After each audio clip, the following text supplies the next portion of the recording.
Mutlu günler sevgili izleyenler. Kıbrıs'ın Sesi TV 2020 ekranlarında Gündem Özel programında Diyalog Medya Genel Yayın Yönetmenimiz Sayın Reşat Akar'la birlikte Gündem Özel programında sizlerleyiz. Evet, bayramlar, Türkiye Cumhuriyeti Cumhurbaşkanı Erdoğan'ın ziyareti, açıklamaları, tatil derken hareketli bir haftayı geride bıraktık. Yeni bir haftaya başlıyoruz. Evet, ilk konu olarak Rum Yönetimi Başkanı Nikos Anastasiadis'in pasaportlarla ilgili yapmış olduğu açıklamayı ele alacağız. Tartışmalar devam ediyor. Maraş'taki kısmi açılıma karşılık bir dizi önlemler alacaklarını belirtti. İlk başta da Cumhurbaşkanı Ersin Tatar olmak üzere Kıbrıs Cumhuriyeti'ni tanımayanların ve iki ayrı devleti savunanların pasaportlarının geri alınacağını belirtti. Bu konuyu detaylı bir şekilde ele alacağız. Tabii beraberinde Maraş'ı da konuşacağız. Ve değişmeyen gündemimiz tabii ki aşılama. Son durum nedir? Kuzeyde durumda, bu konuya da değineceğiz. Bu arada Çalışma ve Sosyal Güvenlik Bakanlığı'nın yapmış olduğu bir duyuru var. Bakanlık ve bakanlığa bağlı birimlerde işlem yaptırmak isteyenler yarından itibaren PCR testiyle girebilecekler. Evet, hepsi ve daha fazlasıyla sizlerin de yorumlarıyla, sorularıyla programımıza başlıyoruz. Sayın Akar, merhaba. Merhabalar Funda Hanım. Herkese hayırlı günler dileyerek başlayalım. Evet, yeni bir haftaya girdik. Uzun bayram tatili sona erdi.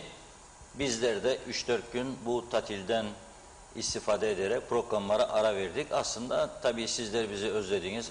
Çok sayıda özelden gelen mesaj vardır. Herkese teşekkür ediyorum. Bizler de sizi özledik.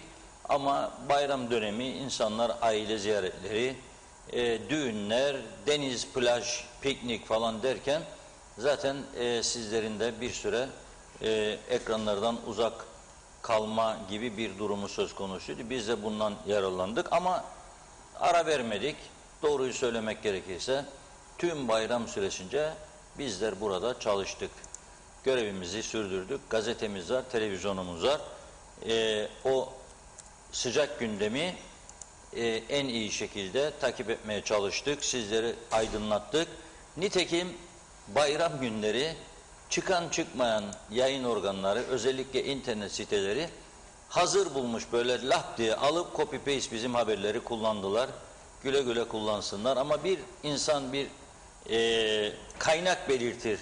Benim bildiğim Rum basınını kullanan arkadaşlar ne güzel derler ki Fileleftoros gazetesinin haberine göre, Alitya'nın haberine göre bari diyalog deyin, diliniz yanmaz, korkmayın. Diyalog lider, medya kuruluşudur, tarafsızdır, bağımsızdır, özgürdür, halkın sesidir. Böyle olmaya da devam edecektir. O yüzden kullanıyorsunuz, emek sarf ediyoruz burada arkadaşlarımız biz. Denizde, plajda gezerken haberlerimizi kopya yapıp ondan sonra habercilik yapıyormuş gibi sitelerde paylaşmak ne kadar doğru. Neyse, geçiyoruz bunu. Tabii ki bayram sürecinde ne oldu? 9 gün düşünebiliyor musunuz? 9 gün. Ben dedim ki az önce biz çalıştık. Çünkü görev kutsaldır. Bir görevimiz var. Bu ülke batmış, bitmiş, tükenmiş. Evet, bir kısım insanda gene bolluk var, gözümüze çarpıyor. Belki bu makam aracında gezen arkadaşlar da daha çok onlarla görüşüyor diye her şey çok iyi olduğunu düşünebilirler. Ama gerçek durum öyle değildir. Gittikçe dibe vuruyor insanlar. Bu 9 günü yan gelip yatmak mı gerekirdi acaba? Bir görevi alıyorsanız, bakanım bakan diyorsanız, böyle oya bakmayacaksınız sadece. Gezip çalışacaksınız, hizmet edeceksiniz. İnsanlarla konuşacaksınız, dertlerini dinleyeceksiniz. Çözüm üreteceksiniz. Ne oldu aşı meselesi mesela? Ne oldu aşı meselesi? Bugün diyor ki Çalışma Bakanlığı 27 Temmuz'dan itibaren, yani yarın bir gün ihbarından bakanlığa diyor aşısız gelirseniz sizi koymayacağım içeriye. Ya aşı diyor ya da diyor bir haftalık PCR, çift aşılı olacaksınız diyor, bir de bir haftalık PCR diyor. Eğer çift aşısız olmazsa 72 saat içinde yapılmış antijen veya PCR olacak elinizde, bakanlığa gelesiniz. Şimdi insanları aşıya teşvik amacıyla yapılmış doğru bir hareket mi? Evet, doğru, ben bunu destekliyorum. Ama bir gün ihbarla olmaz bu. Arkadaşım, olmaz bu. Türk lokumu güzeldir ama Türk fikri bu güzel fikir değil. Turkish Delight başka bir şeydir. Lokum gibi sokuyorsun insanların ağzına, Olmaz böyle bir şey. Bırak bir hafta süre ver, 5 gün. Ayrıca niye bütün bakanlıklar değil de sadece Çalışma Bakanlığı, bağımsız, bağlantısız ayrı bir yer midir Çalışma Bakanlığı? Tüm KKTC bakanlıklar içinde tek başına ayrı mı? Var mı böyle bir şey? Bunu oturup konuşacaklarına bakıyoruz tabii. Başbakan geleceğim o konuya. Maraş'ı gezmiş. Fotoğraf var, videolar, bakanları da toplamış yanına, komutanları, polis genel müdürünü. Ya Allah için gerçekten ben üzülüyorum bir vatandaş olarak ama bundan sonra diyorum ki niye üzülüyoruz? İşi deliliğe vurup gülmek lazım. Yani gülmek lazım. Daha fazla Laurel Hardy filmi yayınlayacağız sizin için bundan sonra. Çocuklar gülsün, büyükler gülsün. Çünkü deliliğe vurmaktan başka çaremiz kalmadı. Öyledir. Vaziyet bugün öyledir. Bakacaksın, görmeyeceksin ne yaptıklarını, duymayacaksın ne söylediklerini, her şeyi deliliğe vuracaksın. O zaman gözden çıkar. Aşı diyorsun Sayın Çalışma Bakanı veya ekibi da nerede aşı yapacak bu vatandaşlar?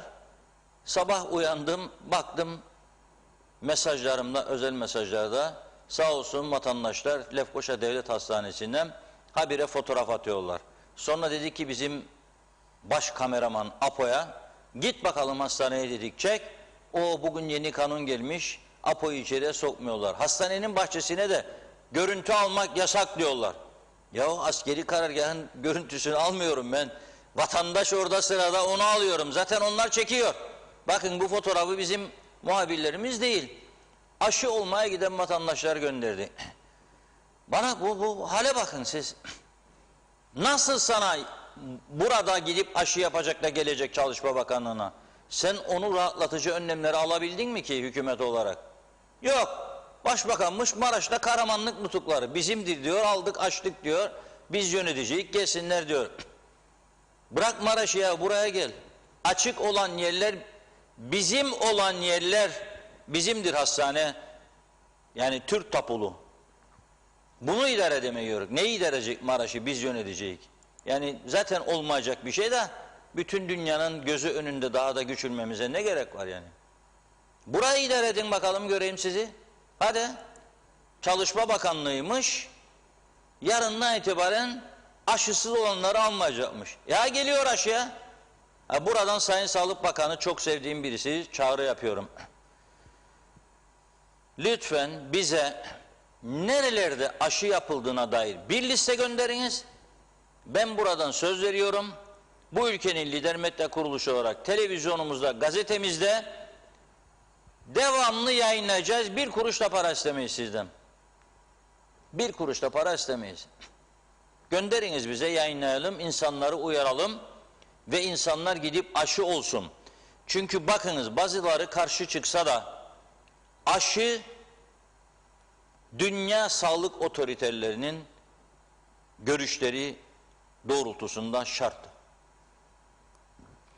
Nitekim program öncesinde bugün yayınlanan Rum basınına bir göz atarak buraya çıktık ve gerçek bilgileri de aldık. Güneyde ne var ne yok. Tam detaylı bilgi. Bakınız Güney Kıbrıs'ta şu anda 71 tanesi ağır olmak üzere 276 kişi hastanelerde korona tedavisi görüyor. 276 az bir rakam değil. Kıbrıs gibi bir yerde ama 71 tanesi ağırdır. Diyor ki Rum Sağlık Bakanlığı, bunların diyor büyük bir çoğunluğu aşısız olanlardır diyor. Aşılı olanlarda ağır durum yok diyor. Aşısız olanlar da vardır. Ve o kadar direnenler olmasına rağmen dün akşam da Lefkoşa'da Adalet Bakanlığı önünde bir eylem yaptı aşıya karşı çıkanlar. Bu da en yeni fotoğraflar size yayınlıyoruz. Rum Haber Ajansı'ndan aldığımız fotoğraflardır. Bugün Diyalog Gazetesi'nde de var. Ve görüyorsunuz bir miktar kalabalık var. Çok da büyük değil tabii. Bu defa etrafı da ateşe vermemişler. Biliyorsunuz bir hafta önce yaptıklarında Birçok yeri ateşe verdiler, araba yaktılar. Şu anda da 23 kişi tutuklu ama. Yargı onlarla ilgili bir karar verecek ama bir haftadan beri 23 kişi tutuklu. Bunun cezasını, bedelini de ödeyecekler elbette. Yaktıklarının, yıktıklarının. Fakat hala da direnenler var. Ve dikkat ederseniz ben burada ırkçılık yapmak istemem. İlk defa Kıbrıs Cumhuriyeti bayraklarını da gördüm ama hala birçok insanda bu eylemde bile Yunan bayrakları, hatta Yunan bayraklı tişört giyenler var. Bir tanesi var, göreceği şimdi değişsin fotoğraflar. Önde duran bir adam, bakın Yunan bayrağı var giydiği tişörtün üzerinde. Ya burada bile Yunan milliyetçiliği, Kıbrıs Cumhuriyeti'nin vatandaşısın sen ve bulunduğun yer Kıbrıs Cumhuriyeti'nin Adalet Bakanlığı. Sen Yunan propagandası yapıyorsun orada. Yani bu da ayrı bir zihniyet. Söylemeden edemiyorum. Diyor ki Güney Kıbrıs, nüfusun diyor %71,7'si ilk dozunu, 63,2'si de 2 doz aşısını tamamlamış vaziyettedir. Bizde ise durumun şu anda ne olduğunu net olarak bilmiyoruz. Ancak bayramdan hemen önce Sayın Sağlık Bakanı canlı bağlantıyla programımıza katıldığında %50'yi tamamladığımızı söylemişti. Kuzey Kıbrıs gibi küçücük bir yerde aşılama oranının %50 olması gerçekten üzücüdür. Şu anda tamamını bitirmeliydik biz bu aşılamanın. Elimizde aşı var ama aşılamayı program dahilinde düzgün bir şekilde sürdüremiyoruz. Bir vatandaşımız yazdı. Az önce sosyal medyada gördüm. Tolga arkadaşımız diyor ki, az önce gösterdiğim görüntüler var biliyorsunuz. Tolga Ahmet Raşit. Az önce devlet hastanesindeki görüntüleri ekrana getirmiştik. Şimdi bir daha gelecek ben konuşurken. Diyor ki o da bugün meğer oradaymış o kalabalığın içerisinde. Sabah diyor, bu sabah ikinci aşımı olmak için Lefkoşa Devlet Hastanesi'ne gittim. Aşı yapılacak olan binanın önüne vardığımda durum tam anlamıyla felaketti. Yüzlerce kişi aşı olmak için binanın dışında bekliyordu. Sıraya girip bekleyeyim mi diye düşündüm ama ortada sıra diye bir şey de yoktu. Kimse ne yaptığını bilmiyordu. Birbirini itip kalkıp öne geçmeye çalışanlar mı istersiniz? Bu keşmekeşe kızıp görevlilere küfredenler mi? Ne ararsanız vardı. Hava sıcak, bekleyenler sinirli. Bugün zor aşı olurum diye düşünmeye başladığım anda bir görevli dışarı çıktı. Boş bir kağıt bıraktı. Buraya isimlerinizi yazınız. Biz sırayla çağıracağız dedi. Tam El Arabiya Cumhuriye. Arap düzeni vallahi daha iyidir. Yemin ederek söylüyorum, Arap düzeni bizim bu düzenden daha iyidir. Adınızı yazın diyor bu kadar kalabalığa da bir sizi diyor çağıracağım. Ya ilkokul çocuklarına verseniz bunu yönetmeyi daha iyi yönetecekler ha. Sıraya koyacaklar, sırayla çağıracaklar, çok daha iyi yönetecekler. Bugünkü çağda 21. yüzyılda eşit egemenlikten söz ederken karşı tarafın karşısında, Avrupa'nın karşısında bugün biz bunları yaşıyoruz. Gerçekten çok üzücü. Ama bu Sağlık Bakanı'nın tek başına suçu değildir. Sağlık Bakanı artık bana göre en gerilimli olduğu noktadadır. Programımıza bağlandığında 13 milyonluk borcun ödenmemesi nedeniyle kanser hastalarına ilaç alamadıklarını söylemişti. Vahim bir durum. Düşünebilir misiniz? Vahim bir durum. Ve az sonra gelecek Başbakan, Rumların müracaatı varmış da tazminatlarını ödeyip de falan filan Maraş'la ilgili. Nereden bulacak parayı? Taşınmaz Mal Komisyonu'na başvurmuşlar. 13 milyonu bulup da ödeyemiyorlar. İlaçların parasını kanser hastaları kan ağlıyor. 9 günde bayram tatilinde ne güzel yatıyorlar. Oh gel keyfim gel. Al çocukları, al torunları. Gez partilileri. Bayramlaş parti ilçelerde. Seçim var, kurultay var falan. Hala daha bizi aynı sistemle yönetebileceklerini düşünüyorlar. Çok yanlış, çok yazık. Böyle gitmeyecek bu iş. Son noktasındadır artık bu. Son noktası. Söylüyorum. Son noktası. Gitmeyecek. Bir yerde tak diyecek, duracak saat. O noktadayım. Şimdi bu arkadaşımız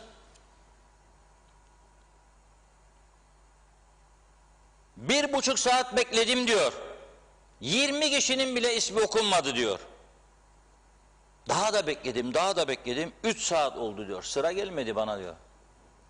Aralarından bir tanesi demiş ki, şimdi demiş bir telefon geldi bana. Yakın Doğu Üniversitesi'ne gidin. Orada sıra yoktur. Daha hızlı bir şekilde aşı olabilirsiniz. Ve gittim diyor oraya. Anlatıyor orada. Daha düzenli bir ortam diyor. Daha hızlı bir şekilde aşımı yaptım diyor. Demek ki istenirse düzgün bir şekilde aşılamayı yapabiliriz.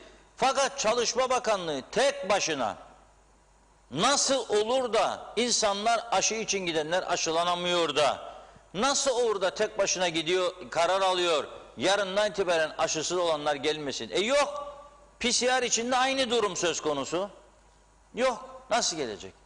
Neyse ama bütün bakanlıkların yapması lazım ama bir düzene koyun önce aşıyı. Bir düzene koyun PCR testlerini, sonra evet ben de destekliyorum. Bütün çalışanların da aşılanıp da işe gitmesini destekliyorum. Aynen güneyde olduğu gibi.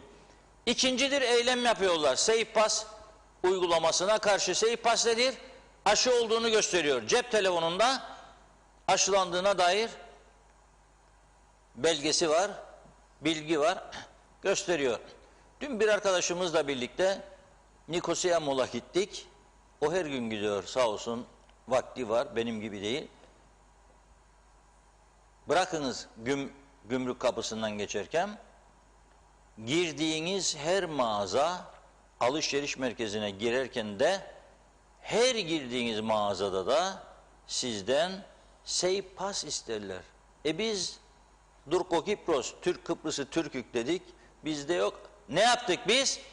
Kocaman aşı kartını, okul karnesi gibi çıkardık, bir de büyük zarfına gittik. Çıkardı içinden, bu da bizim SafePass'ımız dedik. Aşı dedik. Yaptırdık dedik. Bir de PCR gösterdik. Öyle girebildik alışveriş merkezine. Düşünebilir misiniz? Bağıran var ama çağıran var, olabilir. Rum devlet dairelerinde çalışanlar aşı olmadıkları sürece devlet dairesine giremiyorlar. Rum papazlar aşı olmadıkları takdirde kiliselere artık giremiyor. Kilise o kadar inatçı, o kadar hükümetin kararlarına muhalifti ki en nihayet pes etti. Olacaksınız, aşı öyle geleceksiniz dedi. Aşılı insanları riske atma hakkı yoktur aşısızların veya başka insanları. Efendim ben anayasal hakkımdır, olmak istemem de ileride ne olacağı bilmem. Olmak istemezsen devlet dairesinde çalışmayacaksın. Devlet dairesinde işlem yapmaya gitmeyeceksin. Özel sektörde eğer aklını kullanırsa, bu uygulamayı başlatırsa özel sektör de seni çalıştırmayacak. O zaman ne yapacağına sen karar ver. Yani biz dünyanın en ünlü sağlık uzmanlarından daha akıllı değilik, bunu bilelim. Bazıları karşı çıkar. Şimdi bu söylediklerim olur mu? Bu diktatörlük mü nedir? Yok yok. Bütün dünyada bu uygulama başladı, SafePass uygulaması. Bütün dünya bunu takip ediyor. Yabancı kanalları izleyenler görecek. Aşısızların aşılı olanlarda riske atma hakkı yoktur. Çünkü bakınız 26'sı bugüne kadar posta dairesi kapalıydı. Bir kişi pozitif olmuş diye tabii fırsat bu fırsat, onlar da aman aman aman dediler, kapatalım. Kapattılar gittiler. 10 gün daire yok. Maaşlar ödenecek tabii. 3 gün sonra, hafta sonu tak tak tak ödenecek maaşlar. Nereden bu maaşlar? Türkiye'den. Eksildiklerini oradan alıyor. Ya da borç. Yeni doğmuş bebekler borç altında doğuyor. Türkiye'den avuç açıyor parası. Türkiye bize karışıyor. Karışacak. Parayı veren düdüğü çalar. Kendi ayaklarının üzerinde durabiliyor musun arkadaş? Yok. Nasıl izin veriyorsun sen bir kişi pozitif çıktı diye? Aşılı mıydı o pozitif çıkan, değil miydi? Nasıl izin veriyorsun sen kapansın bütün posta dairesi? Zaten çalışmıyor. Zaten postacı gelmiyor. Şarkı vardı. Bak postacı geliyor. Ben onu tersine çevirdim. Bak postacı gelmiyor. Yoktur artık. Böyle bir daire adı var kendi yoktur. Karayolları adı var kendi yoktur. Yollar pislik, otlar, trafik ikaz işaretlerini kapatmış, ikaz işaretlerinde boyalar dökülmüş. Her taraf tehlike durumunda ama karayolları yoktur. Yoktur. Elektrik kurumu özelleştirmeyecek, özelleştirecek. Ne kadar vardır bu kurum? Teknecikten çıkan zehirler, ha evimiz bizim Esentepe'de, Çatalköy'de değilse no problem. Bize gelmez rüzgarlar diye teselli bulmaya çalışırız. Olur mu öyle şey? Bencillik. Zehirleniyor oradaki insanlar göz göre göre. Deniz gittikçe kirleniyor. Canlılar yok oluyor. Kimin umurunda? Ve yarınmış güzel yurtlulara müjde veriyorum. Eskimiş elektrik direklerini değiştirecekmişler diye 2 saat elektrik kesiyorlar. Hangi çağdaş ülkede bugün elektrik direği değişecek diye 2 saat elektrikler kesiyor? Bir tane çağdaş ülke gösterin bana. Hangisi? Avrupa Birliği üyesi. 27 ülkeden bir tane gösterin. Güney Kıbrıs'a böyle midir? İngiltere ayrıldı, Fransa, Almanya böyle midir?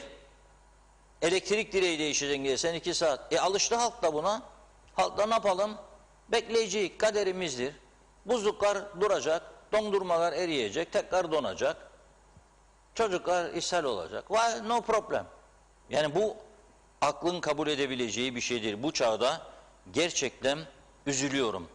Ben bir vatandaş olarak üzülüyorum bu gördüklerime, duyduklarıma ve buradan çağrı yapıyorum. Bakınız Eylül'de Eğitim Bakanlığı, o amcaoğlu düğüncüğünü de yaptın, 9 gün bayram tatilciğini de yaptın, okullar zaten 1,5 yıldır kapalı, hiçbir şey yok, karneler de dağıtıldı, sadece arkası omzu olmayan gariban fakir insanların çocukları sınıfta bırakıldı, hani laptopu yok, interneti yok diye bağlanamadı, o öğretmenler de helal olsun 4'ünü bıraktılar ya, hepsine madalya vermek lazım, kutlarım sizi, ders vermediniz, okul yok, çocuğun omzu dardır diye babasının zavallı, belki de okula gidip çocuğun durumu soramıyor.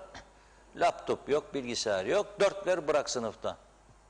Ama başka bazı öğretmenler de en başarılı çocuklara hep 10 verdim, oh diyor, hep 10 verdim.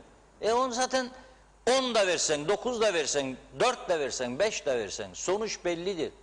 Sonuç iyi bir eğitimli, kültürlü bir toplum yetiştiremiyoruz. Eylül'de açacağım diyor. Türkiye Eğitim Bakanı dün de mesaj verdi. Eylül'de açacak dedi. Siz de öyle dediniz. Ama tabii bizimki 50 defa açtıydık dedi, açacaktık dedi, kapattı, olmadı dedi. Her gün değiştiriyorlar kararları. Nasıl olsa hesap soran yok. Hiçbir cezası yok bu işin. Atmasyonun hiçbir cezası yok. Peki ne olacak arkadaş? Eylül'de sen okulları açabilecek misin? Bütün öğretmenlerin aşılandığını bana garanti eder miyim? Bütün okul çalışanlarının, idari personel, hademeler hazır mı bunlar? Yapıldı mı? Bırak hijyen ortamını. Bugün 1. aşısını yapsan 2. aşıda ancak Eylül'e sıra gelecek de gitsin adam. Peki nerede yapacaklar? Neden oturup Sağlık Bakanı'yla bir program yapmıyorsunuz? Neden hala bugün oldu? Soruyorum size. Hala daha bugün bir Bülent Dizdar örneği Girne'de Özyalçın verdi binayı yaptı. Neden Mausa'daki kendilerini sen bilir miyim ben kimim diyen o sonradan müteahhit olan arkadaşçıklara demezsiniz verin birkaç tane binayı, boş binayı da açalım. Veyahut da boş duran belediye salonları var. Adı kültür bilmem ne salonu bomboş. Giren çıkan yok. Oralarda özel emekli çıkmış doktorlar, hemşireleri onları desteğiyle, yardımlarıyla neden yapmıyorsunuz? Mausa'da, Güzelyurt'ta, Girne'de, Lefkoşa'da neden yapmıyorsunuz arkadaşlar bunları? Da bir an önce bitsin bu. Bakın 3. dozların sırası geldi. Ne yapacak? El Arabiya Cumhuriye. Ne yapacak şimdi? Yok ki onu bunu. Pasaport konusuna da geleceğim. Bugün hem de çok ciddi bir şekilde ama mecbur edecekler insanları öyle görüyorum ki zorlayacaklar Anastasiadis'i. Bu defa pasaport değil aşı için. Bakınız ona doğru gidiyor ülke. Ona doğru gidiyor ülke. Birisi bir plan hazırlasaydı bize imha planı bu kadar başarılı olamazdı. Gerçekten. Evet, Funda Hanım'a çok dinlenmiş geldi, enerji yüklü. Bir hafta 10 gün tatiller bitmez onun da, sağ olsun, devlet gibi. Mesajlara başlayalım çünkü çok yığıldı mesajlar. Çok yılda evet, kaçırdıklarım da oldu tabii. Her zaman söylüyorum. Çok teşekkür ediyoruz ilginize. Hemen hızlıca aktarayım. Kamil Özalay diyalog liderdir her zaman. İyi yayınlar diliyor. Teşekkür ediyoruz. Gürkan Giritli, çarşamba asgari ücret tespit komisyonu toplanıyor. Sizce asgari ücret kaç lira olmalıdır diye sormuş. Zeka Üçer Londra'dan selamlarını yolladı. Hoş geldiniz. Sevil Taşlı, yakışır buradan, evet yakışır bunlara az bile geç kalınmış bir uygulama demiş. Cihan Köroğlu, gerçekten özledik, iyi yayınlar dilerim yazmış. Çok mersi, bizler de öyle. Mustafa Özcan, kanser hastalarına 13.000 lira ilaç parası tedarik edemeyen bir hükümetimiz var. Diğer tarafta her ay maaşını Türkiye'de harcayan vekilimiz var. Başka örneklere gerek var mı? Ben hükümetin kasasında para olmadığına inanmıyorum. Para var, ne yazık ki adamına göre var diyor. Metin Maraş Ali, hoş vakitler, kolay gelsin, iyi yayınlar diledi o da. Saadet Paşa, onaylanmamış aşılar olmayacağım diyor. İzzet Kahraman, Sayın Reşat Bey, Funda Hanım iyi yayınlar. Reşat Bey, ne oluyoruz? Birleşmiş Milletler yaptırım getiriyor. Peki şimdi ne olacak diye sordum. Mehmet İnancı, hoş vakitler değerli dostlarım, iyi yayınlar. Mutlu, sağlıklı bir hafta dilerim. Deltasız günler. Yıldız Safa, keşke ben de bugün sağlık ocağına gittiğim zaman fotoğraf çekseydim. Çünkü emin olun böyle bir görüntü bizim sağlık ocağında da vardı. Herkes bir şekilde yığılmıştı. Yani koronadan korunalım diye aşı olmaya gittik ama korona olacağız haberimiz yok. Vedat Özkan, geçmiş bayramınız mübarek olsun Funda Hanım, Reşat Bey. Bu Maraş neymiş kardeşim? Aynen böyle yazdı. Madem bu kadar kıymetliydi, niye 47 yıldır hiçbir şey yapılmadı diyor. Binalar 60-70 yıllık çürümüş, hiçbir işe yaramaz. Ülkenin çok büyük sorunları var. Turizm bitiyor, okulların açılması tehlikede. Vekiller nerede? Çoğu Türkiye'de tatil yapıyor eminim yazmış. Gökhan Giritli farklı bir konuya değindi ama her zaman konuştuğumuz bir konu tabii. 2000'e yakın polis eksiğimiz var diyor. Mehmet Kurtulmuş, selamlar. Güzel bir hafta diliyorum. Allah işlerinizi rast getirsin. İyi yayınlar. Sizlerin de. Finikeli Hülya. Evet. Reşat abi iyi yayınlar. Bu başbakanlar her şey yapıyorlar. Cumhurbaşkanı her şey yapıyor da Limasol'da polisten izin aldım ve beni yolda yakaladı. Bana ceza yazdı. Bunu halletsinler de görelim Kıbrıs devletimiz. Gürkan Giritli, hemşire ve doktor sayısı çoğaltılmalı. Nazime Nalbant, sizleri çok özledik. İyi ki TV 2020'miz var. Geçmiş bayramınız kutlu olsun sizlerin de. Uzun tatilden sonra yine yeni haftamız hayırlı olsun ve hayırlı haberler duymak isteriz. Tüm sevdiklerime iyi günler olsun. İnşallah her şey iyi olur. Yine vakalar çok çıktı. Kimsenin umru bile değil. Kalabalık yerlerde konserler iç içe hep oldu. İnşallah çok vakalar duymayız. Bakın uyuşturucu ve olaylar da oldukça artıyor. Yazıktır bu gençlerimize, ailelerimize de yaralamayın. Nereye gidiyor bu Kıbrıs'ımın durumları? İnanın duyduklarım beni çok üzüyor. Sevgilerimle yazmış. Şevket Tacer de iyi yayınlar diledi. Vedat Özkan, aşıya karşı çıkan bir yakınımın akrabası Almanya'dan Türkiye'ye gelmiş. Erzurum'da bir köyde virüse yakalanmış. Hastanede yatıyormuş. Yorum sizin. Gürkan Giritli, Lefkoşa'daki Trofa merkezi temizlendi mi diye soruyor. Sibel Çamlı, çalışma dairesi çift aşılı olanları bir haftalık aşısızlardan 72 saatlik PCR testi istiyor. Sayfasında okudum. Belgin Rıfat, iyi yayınlar. Keşke sizin Reşat Bey, keşke sizin gösterdiğiniz duyarlılığı ve sağduyuyu herkes gösterebilse. Bazı kesim kalburun üstü diyeceğim. Kimse gücenmesin, kimse alınmasın. İstisnalar. Dışarı öyle neme lazımcı, öylesine duyarsız ve vurdum duymaz ki ne kötü ekonominin, ne kötü idarenin, ne de uçuruma doğru yuvarlandığının farkında değil. Böcek, çiçek, yeme içme merasimlerinin paylaşmaları ya da birkaç bilinçsiz kişinin yaydığı aşıya protesto bilgilerini paylaşmakla meşgul düğünler, düğün resimleri, kıyafet paylaşımları, bilmem neler neler. Acaba at gözlüğü mü kullanıyorlar yoksa gözlerimi bozuk, yazık gerçekten yazık yazmış. Yıldız Safa, sıramatik diye bir şey var zamanımızda. Herkes elini dokundurup normal sanki kayıt yaptıracakmış gibi sıra numarası alsa hiçbir problem çıkmayacak. Ama her zamanki gibi bizim vatandaşlar olarak eziyet çekmemizi isteyen bir devlet var. Ne yapalım artık diyor. Akçay Muhtarlığı, Reşat Bey bizler defalarca çağrı yaptık. Gelin Akçay'da bulunan sağlık ocağında bir program dahilinde bölgedeki 5-6 köyü buraya aktaralım. Aşılarımızı rahat ve sağlıklı ortamda yapalım. Burada yapılırsa aşılar veya farklı bir köyde sağlıklı bir ortamda merkezler az da olsa rahatlayacak diye düşündüm. Ahmet Ulubay da diyor ki bu kadar beceriksiz siyasileri ne yazık ki defalarca seçiyoruz. Fatoş Çakır, hiç aşıya ulaşamayan ülkeler varken maalesef bizde tarihi geçen aşılar var demiş. Yıldız Safa, insanlar kan ağlarken onlar dediğiniz gibi sadece tatil yaptılar, gönül rahatlığıyla başlarını yastığa koyup yattılar. Allah yardımcımız olsun, ne diyelim. Mehmet İnancı, selam Reşat Bey, sanki savaştaymışız gibi erzak sırasında makarna nohut alacakmış gibi iç içe millet. İnsanların psikolojisi, sosyal yapıları bozulmuş, bir de parasızlık. Gidişat vahim diyor. Gürkan Giritli, Kanser Hastaları Yardım Derneği daha aktif hale gelmelidir. Çiğdem Ertürk Palacı, Ahmet Sanver adına yazıyor. İyi yayınlar. Bizden çalınmış Rum Cumhuriyeti kapıları kapatacak. Çünkü bugünlerdeki geçişler ekonomik olarak bizim lehimizedir. 3 kuruş fazla kazanırsak işte böyle olur.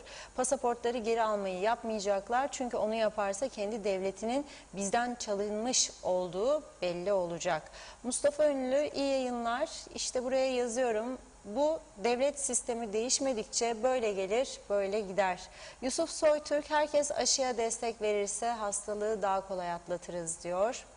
Özal Zayfoğlu, bugün anlaşma olsa bize bağlanan tek bir kurumu bile yönetemeyiz biz. Planlama, iş, bütçe yönetimi, organizasyon yapma becerimiz yoktur bizim.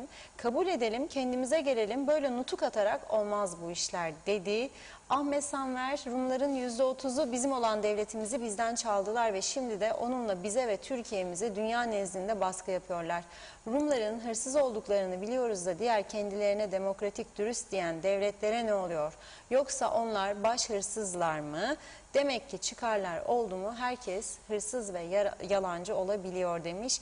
Belgin Hanım, çok mersi, hoş bulduk. Cemil Şekerci, selamlar, benim önerim aşıların dairelere gidip aşıları dairelerde herkesin odasında yapması lazım. Kalabalıklar bu şekilde önlenir. Vedat Özkan, Reşat Bey, Kuzey Kıbrıs'ın Maliye Bakanı pandemi süresince her ay ortalama 200 milyon lira bütçenin açık verdiğini söylüyor. Doğrudur, turizm ve öğrencilerin olmaması büyük etkendir. Peki bütün partiler niye erken seçim ister? Başa gelince ne yapacaklar? Kasada para yok, ülkeyi yönetecek mümkün değil. Alırım maaşımı, yan gel yat hesabı demiş.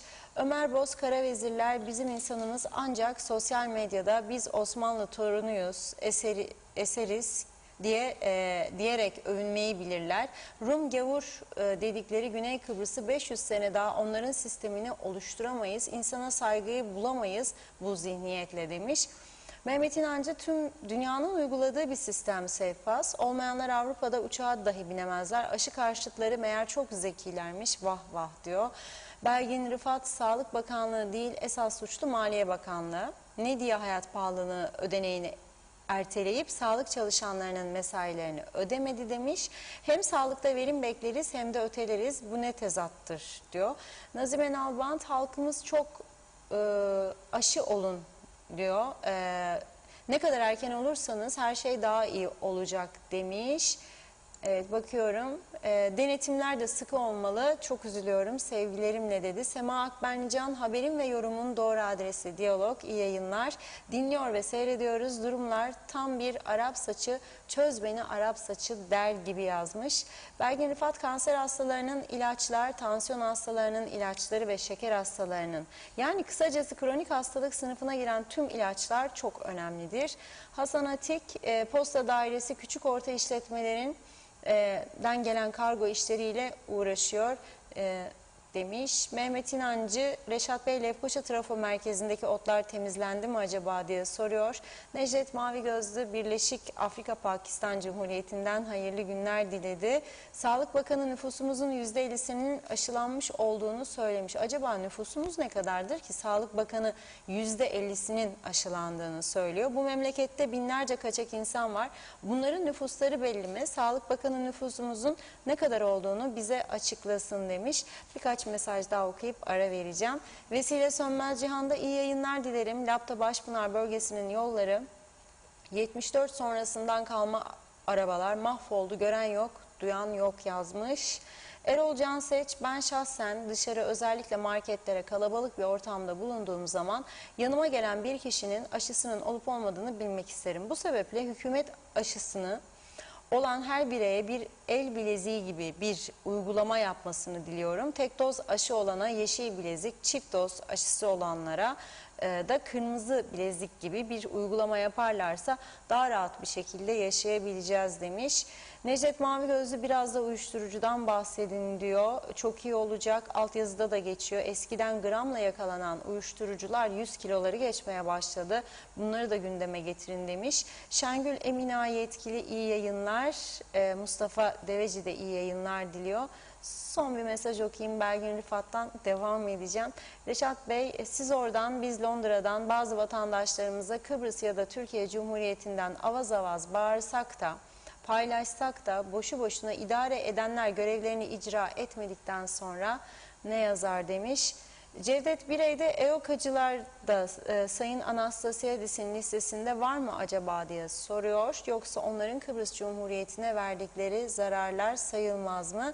Serkan Atay de Londra'dan selamlarını yolladı. Biz burada duyduk ki Girne ve Mausa'ya 100'er elektrik santralleri gelecekmiş. Doğru mu acaba diye soruyor. İnsanlarımız daha da zehirlenecek. Çok yazık dedi. Evet, mesajlara burada biraz ara veriyorum. Sonrasında devam edeceğim yine. Buyurun Reşat Bey. Evet, ben de çok özelden de geliyor. Devamlı mesajlar. Çok teşekkür ediyoruz herkese. EOKA'dan alacak mı? Yani onu geleceğim Kıbrıs Cumhuriyeti pasaportlarına az sonra gündemimizdedir. Ama hemen cevap vereyim o soruya. Zaten Anastasiadis kendisi EOKA'cı. Nasıl EOKA'dan alacak? Nikos Samson'un 74 darbesinde Makarios'un yerine getirilen darbeci Nikos Samson'un avukatlığını yapmış kişidir Nikos Anastasiadis. Onun için öyle kolay kolay EOKA'cı arayacağız. Tam tersi, göreve geldikten sonra çok sayıda EOKA'cıya büs yaptırdı ve açılışını sağladı. Evet, şimdi Çalışma Bakanlığı ile başlamıştık. Ama tabii bu arada şunu söyleyeyim. Bazıları aşıya karşı, yani ölürse diyor, bir izleyicimiz gördüm. Sorumluluğu kim alacak aşı yaptı diye. Ameliyata girerken bilir misiniz, kağıt imzaladılar yabancı ülkelerde, Rumlarda. Avrupa sistemidir. Rumlarda da kağıt imzaladır size. Ve doktor der ki bu ameliyatınızın başarılı geçeceğine inanıyorum. Bugüne kadar herhangi bir sorun yaşamadık. Fakat şu da olabilir, hayatınızı da kaybedebilirsiniz. Bunu biliyorum diye imzalarsınız. Olursa Allah korusun, yapacak bir şey yok. Ama önceden tabii ciddi ağır hastalıkları varsa elbette onun için doktorlara başvuracak. Doktorlar karar verecek. Biz bunun kararını verebilecek durumda değiliz. Sağlık uzmanı değiliz. Ama dünya ne yapıyor? Biz onu yapacağız. Eğer öyle bir durum varsa zaten gidip de bir odada 4-5 tane arkadaşıyla bir odada çalışıyorsa bir devlet dairesinde ya bir özel kuruluşta, o 4 kişiyi riske atmayacak. Başka bir şekilde hayatını idame edecek. Hastayım, aşı olmadım, devlet ona yardımcı olacak. Ama hasta değilim, da acaba bir şey olursam diye yapmayacağım, da yapanları, o riski alanları tekrar riske atacağım. Olmaz. Yani her şeyin mazaretini arıyoruz, dikkat ederseniz. Ya öyle olursa ya böyle olursa. Ya ondadır ya bunda, helvacının kızında. Budur söz. Yani yok. Olacak. Yani herkes olacak bu aşı. İşte açıklıyor adamlar, bizden çok daha iyi çalışan güneyde bir sağlık sistemi var. Çok daha ciddi istatistik bilgiler var. İnternete girip buluyorum istediğim anda, her gün günlük çok detaylı bilgileri. Adamlar diyor ki olacaksınız bu aşıyı. Yaktılar, yıktılar, taviz vermedi hükümet. Hepsini tutukladı yakanların, yıkanların. Dün gene bu da yakmadan, yıkmadan eylem yaptılar, gene dinlemiyor. Yani bütün ülkeler, gelişmiş ülkeye tedbir alıyor. Avustralya tekrar kapadı kapılarını birçok ülkeye. İsrail Güney Kıbrıs'a dedik turist göndermeyeceğim. Haziran ayında adamlar 180 bin turist ağırladı bir ayda. Biz bir yılda görürsek 180 bin rakamını mutlu olalım. Bir ayda birinci sırada kimler? Ruslar, ikinci sırada İsrail vatandaşları. Şimdi Rum otelciler, turizmciler kan alıyor. Diyor ki yandık. İsrail bize durdurdu. Yolcu göndermiyor. Turist göndermiyor. Göndermiyor çünkü vaka sayıların bini geçmişti. Dün 700 rakamlara düştü. 770 gibi galiba. Öyledir bu iş. Herkes kendi tedbirini alıyor ülkeler. Bizimkiler de almak zorundadır. Ama helal olsun diyorum tekrar. 9 gün bayram tatili yapan sorumlu makamdakiler rahatsa helal olsun diyorum onlara. Yani vicdanla rahatsalar helal olsun. Kaç defa gidip Ercan Havaalanı denetlediler, kaç defa Girne Limanı denetlediler, kaç defa turistik bölgelere gidip gördüler, kaç tane oteli ziyaret ettiler, ne sıkıntıları var turistlerle, ne tür o sıkıntılarla karşılaşıyorlar, kaç hastaneyi ziyaret ettiler, işlemler nasıl gidiyor, kaç tanesine baktılar, Metehan'a kaç defa gittiler, Lokmacı'ya kaç defa gittiler, Mausa sınır kapısına, Beyermudu sınır kapısına, Yeşilırmak sınır kapısına kaç defa gittiler? Hiç değil mi? Gördük mü böyle bir şey? Duyduk mu? Yok. Sadece bayramlaşma birkaç tanesinin gördük. Partililer, martililer. O kadar. Ama bu şekilde ülkeyi nereye getirdikleri bu anlayışın bellidir. Nokta artık konmak üzeredir. Son noktasındayız. Hiç moral bozmak istemem ama görüyorum son noktasındayız. Biz bugün tabii burada aşıları ve Çalışma Bakanlığı'nın durumunu konuşurken Çalışma Bakanlığı tabii Demokrat Parti'ye bağlı. Doktor Bakanımız ilk önce ben dedi Arıklı'nın hem öteki ayrıldı şu partiden arkadaşın olacağı bir hükümete güven oyu vermem dedi. Sonra döndü Arıklı'nın bakan olduğu hükümete bakan oldu. Sonra istifa etti. İstifası kabul edilmedi. Sonra gene istifa etti. Ayrıldı gitti çantasını alıp. Onun üzerine Afet Özzafer adını önerdi Demokrat Parti'nin Genel Başkanı ve Turizm Bakanı Sayın Fikri Ataoğlu. Afet Özzafer hazırlandı. Ceketini giydi, çantada hazır. Beklerken doktor geri döndü gene bir daha bakanlığa. Yani bu ciddi bir durum. Kıbrıs Türk tarihini yazarlarsa bir gün ki ben birinin önem verip de yazacağını düşünmüyorum. Yazık olacak. Yani emek sarf edip de yazılacaksa yazık olacak. Ben şahsen birkaç kitap yani var birkaç kitap yazmak kararındayım. Allah kısmet etse de yazacağım. Kimi yazacağım? Rauf Denktaş ve onun döneminde olanlar bitenler kesinlikle yazacağım yani bunu Allah kısmet etse. 2. KKTC'nin bu geçtiğimiz yıllarda 74 sonrasında Kıbrıslı Türklerin durumu. 3. Asil Nadir olayı başından sonuna çünkü çok konulara tanığım. Ve bir de kısmet olursa Diyalog Medya'nın doğuşu, gelişimi. Şimdi ama durup da bakan o böyle yaptıydı da bu böyle olduydu da 3 gün ayrıldı da geri geldi yok. Zaten okuyacak biri de okumaz onlara. Şimdi ne oldu? Afet Hanım öyle bir noktaya getirildi ki yarın sabahleyin bir basın toplantısı düzenliyor ve partisiyle yollarını ayırıyor. Demokrat Parti'den istifa kararı aldı Afet Hanım. Bir gelişme daha yaşandı bu bakanlıkta. Bugüne kadar Demokrat Parti saflarında yer alan Çelebi Ilık arkadaşımız müsteşarlık görevinden bugün alındı. Aldığımız bilgiye göre Bakan Kural Çağman kendisini bugün odasına davet etmiş. Demiş ki seni görevden alıyorum. O da sormuş, "Neçün alıyorsunuz beni Sayın Bakan?" demiş. O da demiş ki no comment. Yorum yok demiş. 12 Ocak'tan bugüne kaç ay geçti?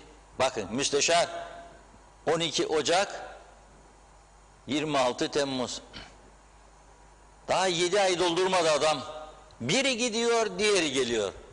Ve bu memleketmiş, iki eşit egemen devletten biri olacakmış. Eşit güneyle Avrupa'yı yakalayacakmış. Da halkı kalkındıracakmış. Türkiye'den para alarak, bankalardan borçlanarak maaş ödemeyi yönetim başarısı olarak gösteriyorlar bize. Ve biz de övünüyoruz. İngiltere'de okuduk da okuttuk da Almanya'da da Amerika'da gönderdik çocuğumuzu. Ya benim buradaki üniversitede DAÜ, YDÜ bilmem ne UKİ, benim çocuğum takdirnameyle bitirdi diye ağlayan analar babalar var. Nasıl üzülüyorum vallahi. Nasıl? Ya o 7 tane takdirnamesi olsa 700 tane takdirnamesi. Ne yapıyoruz? Ne yapıyoruz? Sadece maaş ödeyebildiği için mutlu olan insanların yönettiği bir ülkede yaşarken nasıl mutlu olabiliyoruz biz? Onu söylesinler bana. Nasıl geleceğe güvenine bakacak? Bazı doktor arkadaşlar bana haber yollamaya başladı. Bir zaman gene yapmışlardı. Çok eleştiriyormuşum. Halbuki çok da övüyorum. Çok da övdüm hemşirelerimizi de doktorlarımızı da. Çok da sosyal medyada hemşire doktor arkadaşım var. Fakat teşhis koymada bile zorlanıyoruz demişim de bazıları bana gücendi. Gücenebilir. Yalan mı söyledim? Yalan mı yani? Teşhis konmada bu sadece devlet hastanesini kapsamaz. Yalan mı söyledim? Benim aslan gibi kardeşim gitti, elektrosunu çekti, baktı böyle gözü kör kör, adamın damarlar tıkalı, hiçbir şeyin yok, git eve dedi, 1 saat sonra öldü. Daha ben şey mi istiyorum, belge mi istiyorum, tanık mı istiyorum? Tabii hesaplaşma büyük olacak. Türkiye'den de geldi raporlar, polis önce davasını açtı, yürütüyor, çok büyük hesaplaşmalar olacak ama giden canı geri getiremez ki insan. Evet, bu ülkede teşhis koymak bile problem oldu artık. Bir şeyiniz var gittiğinizde, eğer kaybederseniz hayatınızı, yazdıkları rapor şudur: geldiğinde gam pıhtısı atmıştı. Hadi, ayıkla pirincinin taşını. Kurtuluş şansı yok muydu? Yoktu. Geç kaldı. Olabilir. Olabilir. Ama bu durumda bir ülke 3 defa bir göreve gitmeyeceğim dedi, oy vermeyeceğim. 2 defa da ayrıldı, geri gitti. Sevdiğim de bir insandır. Doktorluğu da iyidir. Başarılı bir insandır. Niçin gittiğini anlamış değilim ve onun adına da üzgünüm. Bunu yaptığı için. Kendi kendini çok yıprattı. Çok. Ve müsteşar diyor ki seni alıyorum ama no commento. Yahut da bir şeyler söylemiş de olabilir kendisine. Ha bir de Çelebi Ilık o ayrıldığını kesinleştirdiği zaman hani gitti başbakana da verdi mektubu da direndi. 3 istentle girdim bakanlığa, 6 istent oldu dedi başbakana. Geri almayacağım. Çelebi Ilık da kalktı sağa sola duyurdu ki ben de adayım dedi. O da bakan olmak istedi. Ha sen bakan olmak istedin ha? Ben de senin işini müsteşarlıktan alırım. Çatır çatır daldı. Ne yapacak şimdi Çelebi Ilık? 6,5 aydır orada. Ondan önce de Serdar Bey Maliye Bakanı iken onun kalem müdürüydü. Veya bakanlık müdürüydü. Uzun bir hizmet süresi var. O da şimdi müşavirler ordusunda. Çağrı yapıyorum kendisine. Geçsin, otursun, yaşasın lüks hayatını. 15 mi, 18 mi Allah ne verirse alsın, iyi, inşallah iyi geçinir. Alsın maaşı, otursun aydan aya ve desin ki ben mi kurtaracağım bu memleketi? Değerlerinin dediği gibi. 155 ise şu anda müşavir 156 olacak. Kimin umurunda?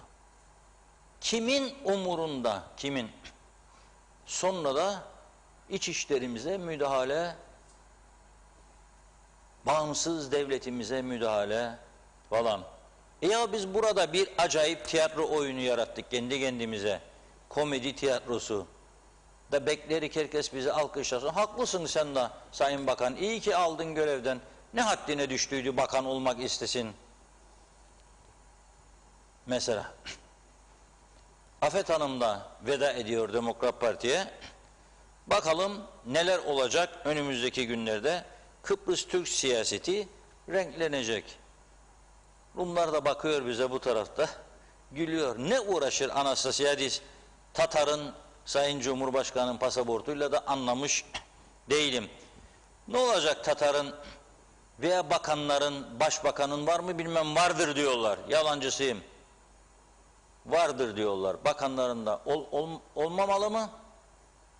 Kıbrıs Cumhuriyeti haklarından dolayı, vatandaşlığından dolayı hakları vardır. Fakat Sayın Tatar,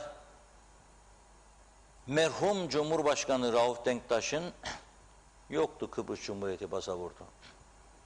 Dolayısıyla Sayın Denktaş Taksim politikasını çok daha rahat ve özgürce götürüyordu. Şimdi Sayın Tatar'ın Kıbrıs Cumhuriyeti pasaportu olduğu için Kıbrıs Cumhuriyeti'ni bertaraf edici beyanlar, demeçler vererek ve ayrı devlet bağımsızlık, egemenlik talep ederek bir taraftan cebinde o parçalamak istediği, bölmek istediği tamamen yani yasal olarak uluslararası alanda devletin pasaportunu taşımasına Anastasiadis karşı çıktı. Hatta bu fikir ilk o grupta Dikolulardan, Babadopulos'un partisinden gelmiş ve nitekim tabii tatildeydi bütün millet, dünkü evvelki günkü gazetelerde hep biz bunları yayınladık, okuyanlar okumuştur. 3 tane Diko'dan milletvekili, bir de sözde Sosyalist Parti var, EDEK orada ama faşizmin dik alası, oradan da bir milletvekili, 4'ü ortak bir yasa önerisi sunmuşlar meclise. Bu yasa önerisine göre Kıbrıs Cumhuriyeti aleyhindeki eylemlerinden dolayı başta Sayın Ersin Tatar, bakanları, bakmayanları, üst düzey görevlileri bir isim listesi, onların pasaportları iptal edilmiş. Şimdi bu konuyu çok güvendiğim bir hukukçumuz, mahkemelerde biliyorsunuz bizim mahkemelerde İngiliz sömürge döneminden kalma tüzükler de geçerlidir, yasalar. Kıbrıs Cumhuriyeti döneminden de sırasında geçerlidir. Türkiye Cumhuriyeti'nden de sırasında örnekler falan verilerek geçerlidir. KKTC'den de bul karayı, kap parayı derler. Bakar ki avukat işine sömürge yasası gelirse onu savunur. Bakar ki avukat işine Kıbrıs Cumhuriyeti gelirse onu savunur. Bakar ki avukat işine TC gelir, onu savunur. Olmadı KKTC'nin der. Bulunmaz nimet der. Hele KKTC'nin yasaları başıyla sonu birbirini tutmaz hiçbir zaman. Öyle bir yapmışlar ki zamanında yasaları, kurtarmak istediklerini kurtarabilecekler. Bu da çok büyük akıl ister ha. Yani aslında bakmayın, dünyada böyle zeki insanlar çok az bulunur. Yani birilerini koruma, çıkar sağlama açısından yaratabildiğimiz fikir, zeka üstünlüğü aslında hiçbir ülkede yoktur. Genellikle bütün ülkelerde yasalar ülkenin bütününü ve tüm vatandaşlarını korumak için hazırlanır. Bizde ise istedikleri insanları koruyabilmek veya yakabilmek için öyle bir giriş ve sonuç yaparlar ki bir yerinden tutar seni, ya bağışladır ya da tutukladır. Ona göre kurnaz bir avukat bu işlerin içinden çıkar. Yolunu bulur, yapar. Çok ağır ceza alması gereken birini bir bakarsınız ki çok az bir cezayla kurtulmuş ya hiç ceza almamış. Ama 3 tane çift çaldı, aç kalmış gariban 6 ay hapistedir ya 3 ay hapistedir.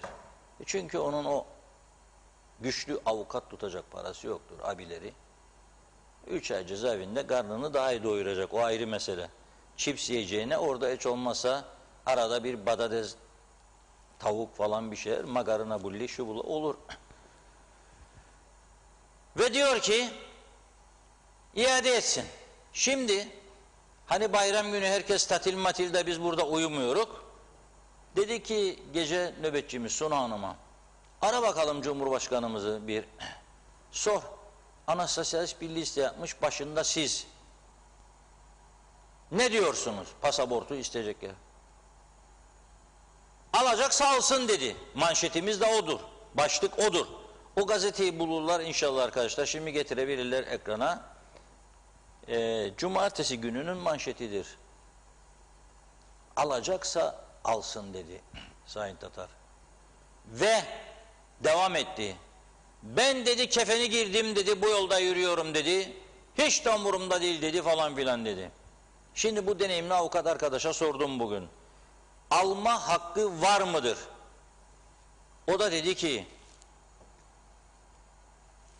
yürürlükteki yasalarına göre dedi, devleti ortadan kaldırmaya yönelik, devlete ihaneti içeren eylem yapılırsa vatandaşlığı iptal edilebilir.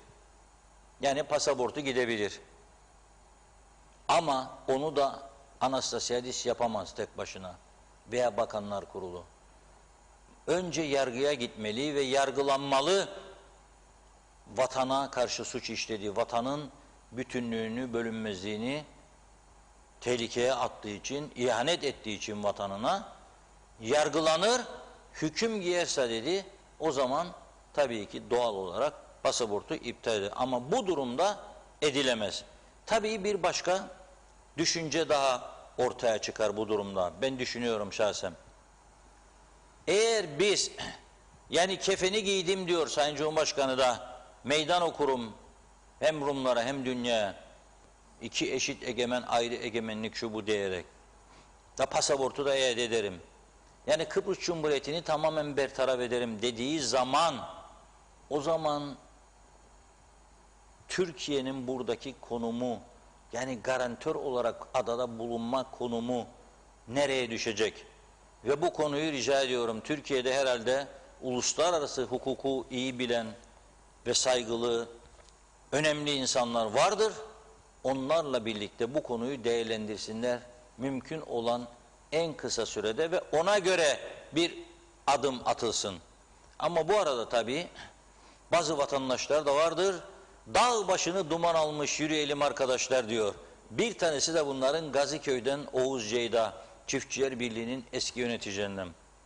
Diyor ki bana, telefon açıyor, bugün diyor bu konuyu ele alacaksınız mutlaka diyor. Benim bir çağrım var diyor. Sizden rica ediyorum bu çağrımı diyor. Herkes duysun, Cumhurbaşkanı başta diyor. Sayın Cumhurbaşkanım diyor, sen bir yandan ayrı egemenlik diyorsun, diğer yandan Kıbrıs Cumhuriyeti pasaportu taşıyorsun. O zaman diyor, o pasaportu saray önünde yakıver ve dünyaya bir liderlik örneği göster diyor. Bunu yaparsa diyor, Oğuz Ceyda Cumhurbaşkanı Tatar diyor, eğer saray önünde, neden saray önünde seçti bilmiyorum. Eskiden merhum Denktaş hep mitingleri orada yapardı. Yani KKTC'nin ilanı mitingleri, ondan önce Federe Devlet mitingi, Birleşmiş Milletleri protesto mitingleri hep orada yapılırdı eskiden. Belki ondan aklında kalmıştır. Yani fuar alanı var, fuar alanının önünde de olabilir. Askeri resmi geçit törenlerinin yapıldığı yerde da olabilir.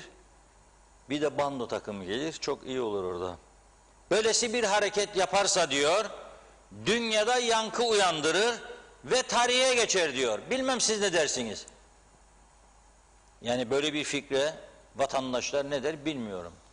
Yani pasaportu diyor, yakıver diyor saray önünde ve dünyaya diyor bir liderlik örneği göster. İstemiyorum işte seni de diyor ve yankı uyandırır. Tabii bu görüşe şiddetle karşı çıkanlar çoğunluktadır. Çünkü Bu bir haktır diyorlar.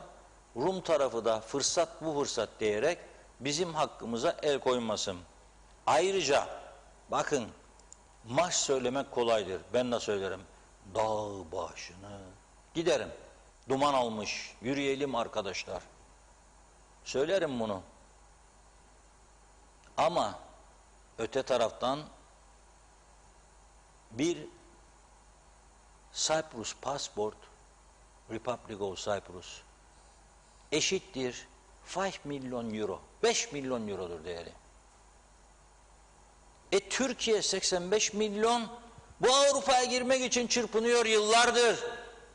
Çırpınıyor yıllardır. Bunu başarabilsin diye Rumların tek yanlı üyeliğini veto etmedi Türkiye. Da şimdi 5 milyon euro değerindeki pasaportu yılda sadece 700 kişiye verebiliyorlar artık.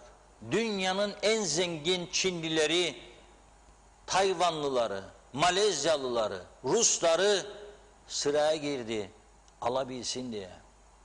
Türkiye'nin çok zenginleri Vatan Millet Sakarya'da bir numara olarak tanıdığımız yıllarca çocukluğumuzdan beri bu pasaportu alsın diye Malta vatandaşı oldular.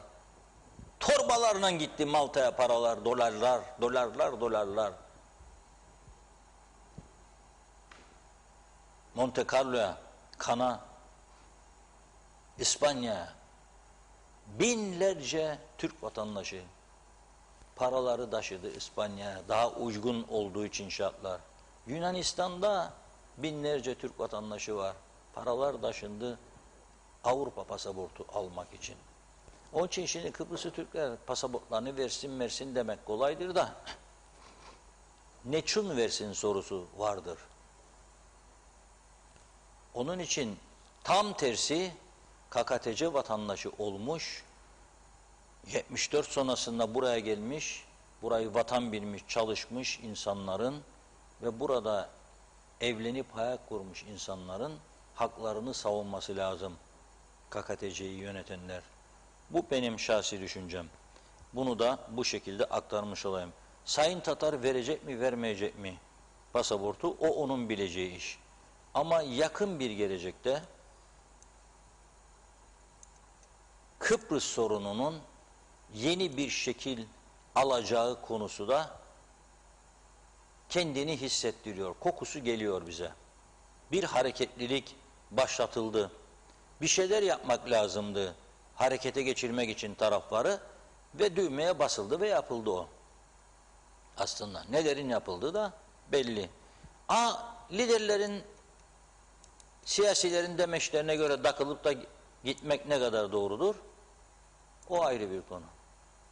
İnsan kendi aklını kullanması lazım ve iyi siyasetçilere ihtiyaç var kesinlikle. Onların doğru yorum yapmalarını istemek lazım. Onların doğru toplumu yönlendirmeleri lazım daha doğrusu. Yapılması gerekenler, yapılmaması gerekenler konusunda. Evet, çok birikti gene mesajlar. Bir sıra daha gidelim, sonra Maraş'a geleceğiz. Şanlımaraş. Kahramanmaraş var Türkiye'de, onun için ben bunun adını kahraman koyamam. Yani olmaz. Zaten öyle bir hakkım yok da ifade ederken Şanlımaraş diyebiliriz buna. Evet, evet, hızlıca başlayayım. Sayaraker selamlar, fırtınalar kopsa bile Kıbrıslıyız. Tüm komşulara kapılarımız açıktır demiş. Gürkan Girit'le üretim olmazsa olmaz diyor. Natalya Dede, ben korkmuyorum ne aşıdan ne de ölümden. Benim korkum bu dünyada neler oluyor. Kısmet 3. dozu da olacağım. İzzet Kahraman, Sayın Reşat Bey, şimdi ne olacak? Maraş konusu bu kadar önemli. Bakın dünyaya Birleşmiş Milletler kararları nereye varacak diyor. Gürkan Girit'le Eylül'de yüz yüze eğitim başlayacak mı acaba diye sordu. Acaba. Vedat Özkan, kasıtlı olarak hiçbir mazereti olmayanları falakaya yatırmak gerekir. Başka insanların hayatını tehlikeye sokmaya hakları yok. İsmail Gürekansel'de Korona aşısı olmayı kabul etmeyenler de koronadan ölüm söz konusu olursa hiç sorgusuz ölendedir diyor.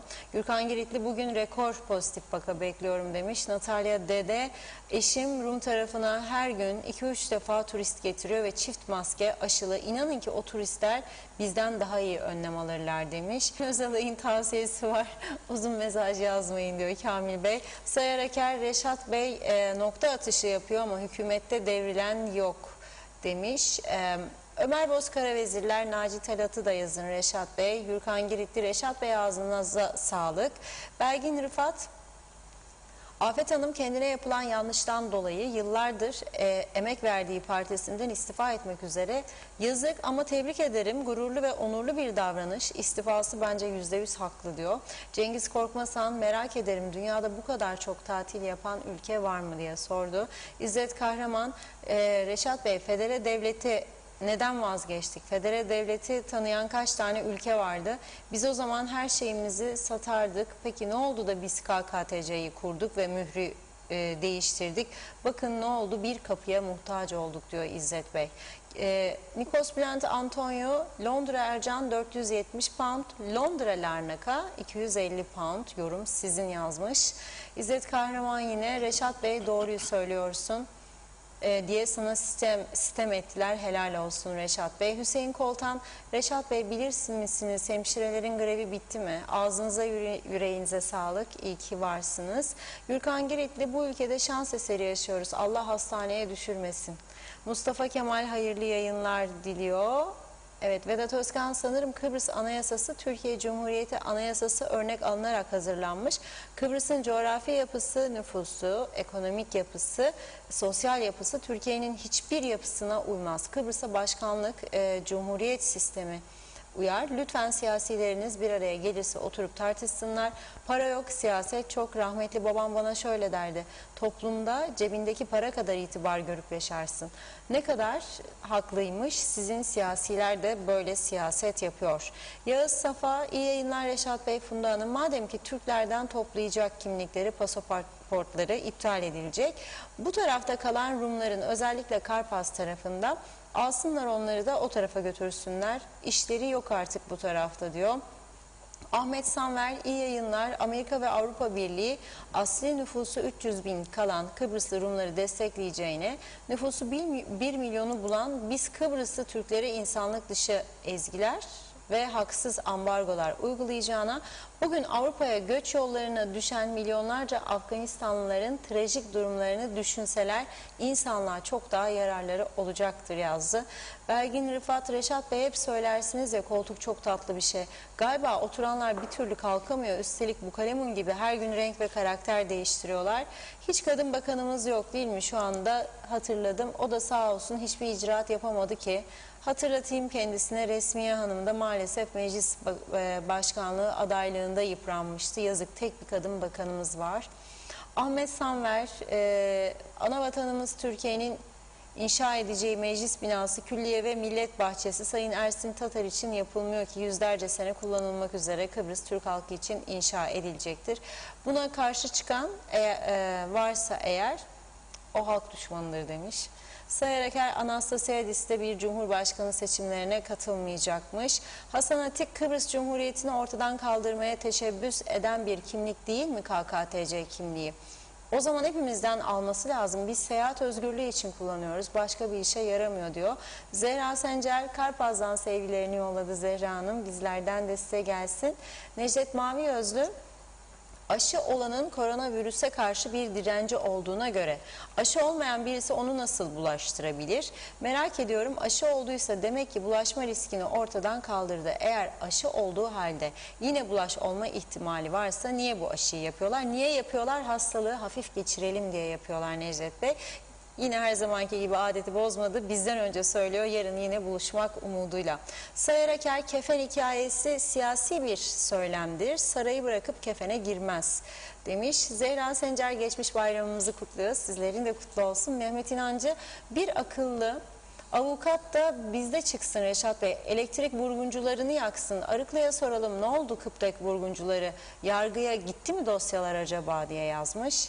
Ahmet Sanver, Birleşmiş Milletler Türklerin Maraş açılımını beğenmemiş. Birleşmiş Milletler madem ki çok dürüsttürler, Rumların haksız haklarını korumaya çalışırken Kıbrıs'ı Türklerin de yıllardır yenen haklarının geri verilmesine çalışsın diyor. Rumlar can, bizler de patlıcan mıyız? Biz 64 yılında Rumlar tarafından çalınmış olan devletimizi istiyoruz. Metin Maraşeli bence yalnız Tatar değil, ayrı cumhuriyet isteyenlerle birlikte yaksınlar o zaman. Dünyaya ses verilmiş olur. Bence güzel de olur, hem de çok güzel olur diyor Metin Bey. Evet, Hıdır Kurnaz iyi yayınlar diledi. Hasan Çevik, sarayın ve meclisin yapılacağı alan ormanlık alan, yani çevre katliamına devam. Ama pardon, itibardan tasarruf olmaz. Zaten ülkenin okula, hastaneye, yollara, altyapıya, dairelerin modernizasyonuna hiç de gerek yok dedi. Fatoş Öz, iyi yayınlar. Bakıyorum son zamanlarda çok cesur oldu siyasetçiler. Erdoğan geldi gitti, herkesin dili açıldı, kimseyi takmıyorlar. Biri çıkar meydan okur, bunlar anlaşmayı istemeyenler olan vatandaşı olur. Erol Canseç, yok pasaportlar iptal, yurt dışına ihraç edilme konusu bile gündeme gelebilir Reşat Bey. Güney unutulmasın ki Avrupa Birliği'nin bir üyesi ve Avrupa Birliği'nin yasalarının dışına çıkacak bir iddia ortaya atamaz. Anastasiadis çok akıllı bir kişidir demiş. Tema Yavaş, Reşat Bey diline sağlık, çok güzel yayın yapıyorsunuz. Şerife Turgay Derya da iyi yayınlar diliyor. Girne Limanı ne oldu diye sormuş o da. Natalya Dede, çözeceğim Natalya. Reşat abi, bir turist geldi. Adamda 4 pasaport vardı. İsrail, Amerika, İngiliz, Türk. Biz de Rum pasaport düştük peşine. Bence Pakistan pasaportu yoktu. Tüm ne var orada altın, Anastasiadis isterse verir pasaportunu, hazırız demiş. Hasan Atik, Afet Hanım'ı yıllardır emek verdiği partimi, Demokrat Partisi'nin nereden vekil olmuş, sonra neden olamamış ki diyor. Gürkan Giritli, Kuzey Kıbrıs Türk Cumhuriyeti'nin isminin değişmesiyle ilgili görüşünüz nedir Reşat Bey diye sordu. Tema Yavaş, İngiltere'de yaz bitti, yağmur çok, her yeri su bastı. Ayar Savoğlu, Reşat Bey diline sağlık ama dinleyen yok diyor. Abi Hüseyin, Kıbrıslı Türkler 74 öncesini aramaya başladı demiş.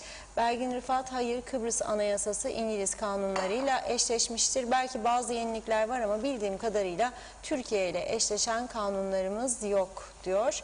Mehmet İnancı, Reşat Bey, Başbakan Sener bugün Maraş'ı gezmiş. İzzet Kahraman'da, Reşat Bey, Birleşmiş Milletler bilir kimin egemeni ve eşitsizliği, biz Kıbrıslı Türk'üz demiş. Doğru yorumlamışımdır inşallah İzzet Bey. Natalya Dede'nin de mesajı var. Ama çözemedim sanki. Yapalım da biz de nasıl yaptı çözemeyeceğim Natalya'cığım. Tekrar yazarsan sevinirim. Yunus Gildir iyi yayınlar diliyor. Son olarak Mehmet Çalışkan da hayırlı yayınlar diledi diyorum. Burada ara veriyorum mesajlara. Sözü Reşat Bey'e bırakıyorum. Buyurun. Evet, çok teşekkür ediyoruz güzel mesajlar, güzel dilekler için.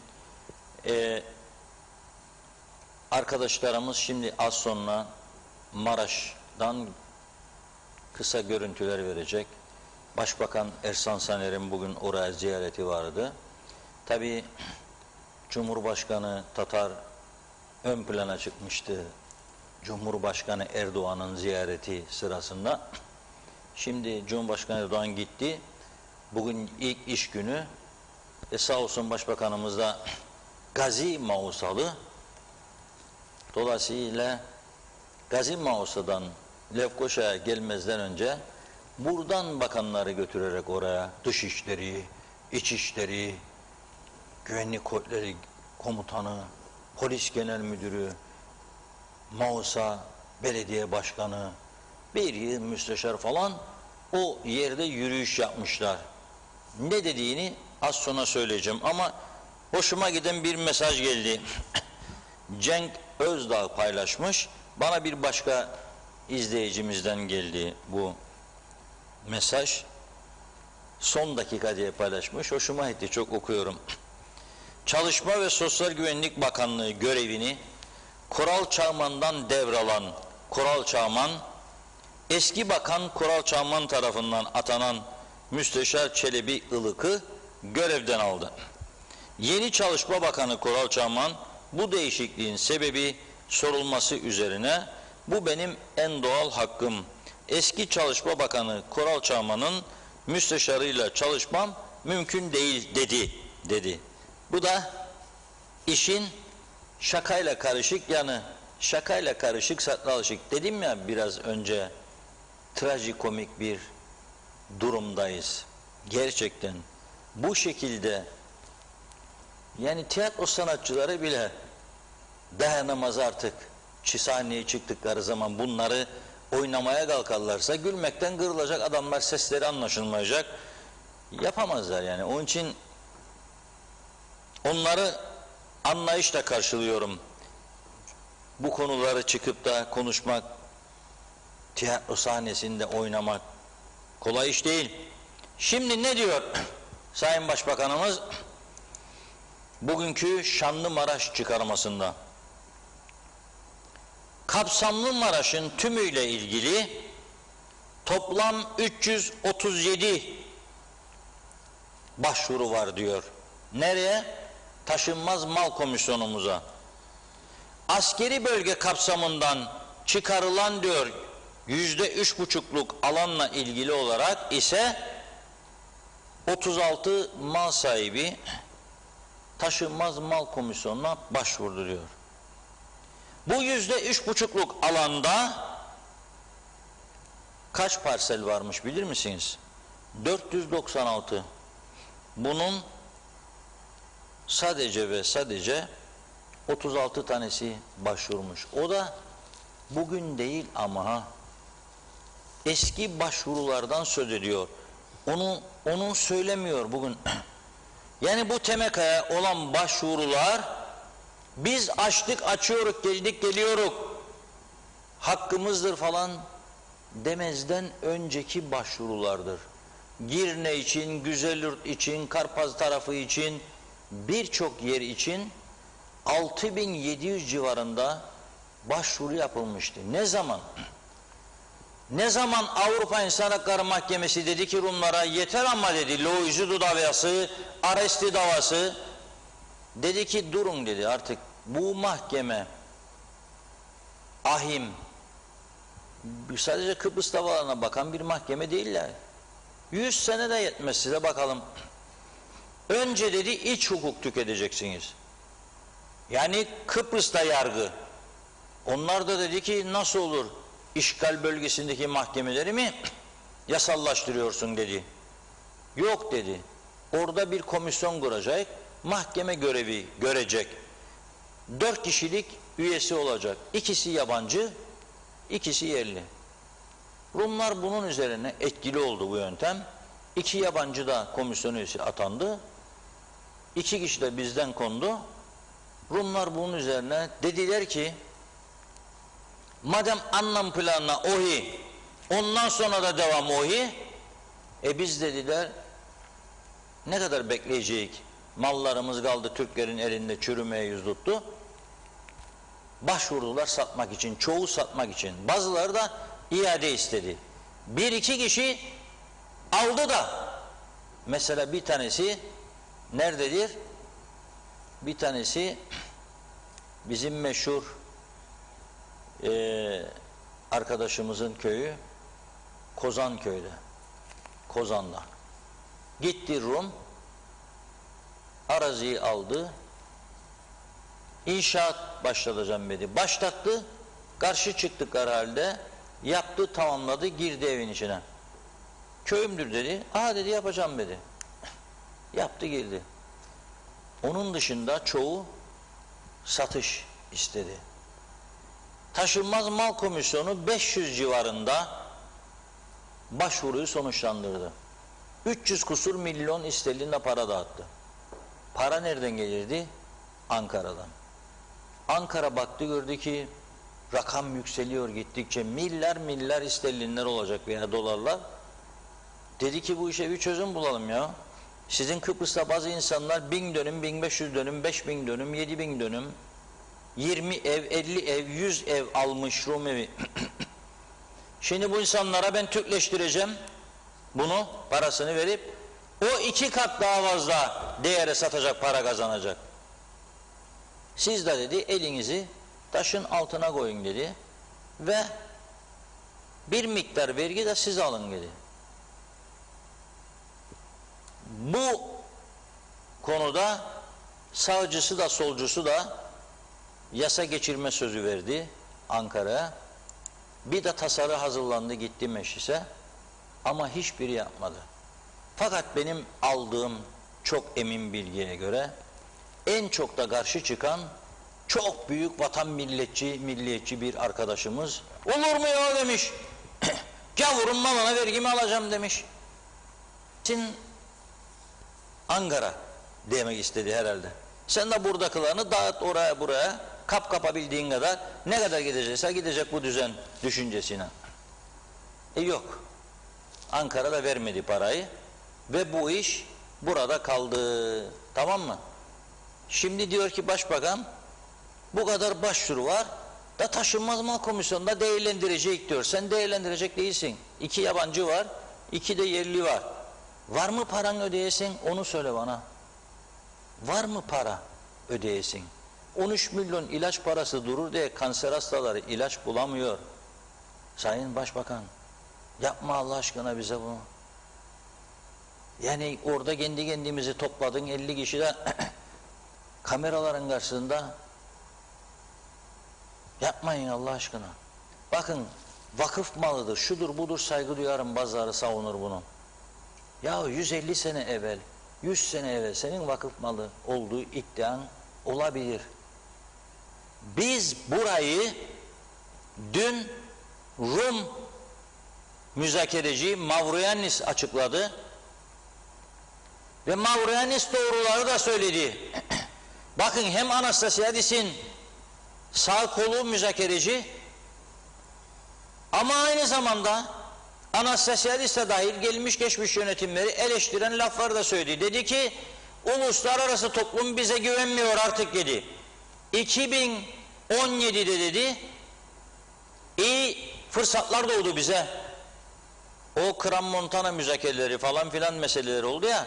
Ve Maraş'ta bize dedi, o verilen haritanın içinde bize iade edildi dedi. Maraş'ta. Bakın biz daha o haritayı merak ediyoruz ya. Burunlardan öğreniyoruz gerçekleri biz de. Onlar açıklıyor, biz de öğreniyoruz. 17'de de biz daha en son 17'de hediye ettik bu Maraş'ı. Neredeydik o zaman? O güne kadar sesimi çıkmadı. Şimdi Ankara Maraş'ı açıyorum. Mülk haklarına dokunmayacağım dedi ama.